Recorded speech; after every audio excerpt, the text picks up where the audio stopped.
Did you know that here in America, government aid pays more money than minimum wage in most states? If you live in one of these red states, then this applies to you. It's 35 out of 50 states in our country where you can get more money from government assistance than you could work in a minimum wage position. This may not seem like a big problem. Hey, it's free money. No, it is a big problem. It's a very big issue, and frankly, it's one of the biggest reasons we're in our financial crisis that we're in today as a country. Why would anybody want to work when they can get more money given to them without having to put in any of the labor or time that a minimum wage job requires?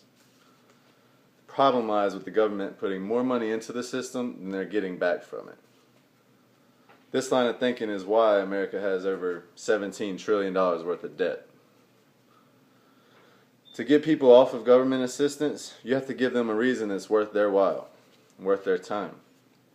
It's hard to tell somebody to go get a job when most entry-level positions aren't going to pay what they're getting for doing nothing at all. That's like your boss coming to you and saying, hey, I'm going to give you more work, more responsibilities, but we're going to keep your pay exactly what it is. That's not going to fly for most people, and frankly, it's absurd that our country is doing that. To make this problem more clear, there's approximately $12.8 million in our, 12.8 million people in our country that are on government assistance right now. That's 5% of the entire nation getting money from us taxpayers. Our annual welfare expense is just under $132 billion. That doesn't even include unemployment or welfare.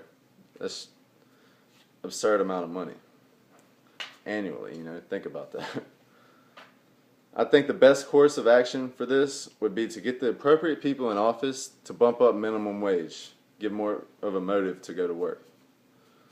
They're in the process of bumping it up right now, thinking about bumping it up to $10.10 an hour. Frankly, that's not enough money. It may suffice for young adults in college whose parents pay for everything, or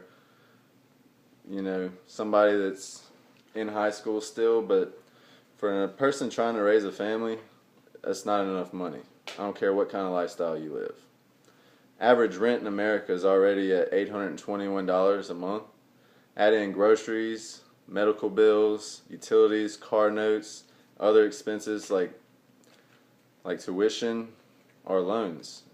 Common bills that every American has. It's not enough money to cover all those things. A mayor in Washington is trying to raise the bar though. $15 an hour minimum wage.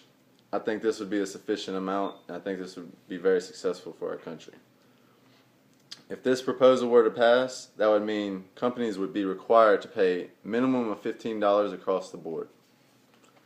If people could get a job at McDonald's for $15 an hour, I believe this is enough motivation to get capable people out into the workforce. Those people would no longer be wasting resources. Instead, they'd be help replenishing them by paying taxes. Now, you may think it's unfair to the companies that have to pay these wages against their will, but it's more unfair to the taxpayers that are having to pay these wages, having to pay for government assistance against our will. People have had to fight for our wages for a long time now, and then we'll continue to have to do so as this country progresses. The American dollar is only losing its value. The US dollar today is only 75% of what a euro is worth, and it's not looking to maintain that value. It's steadily dropping.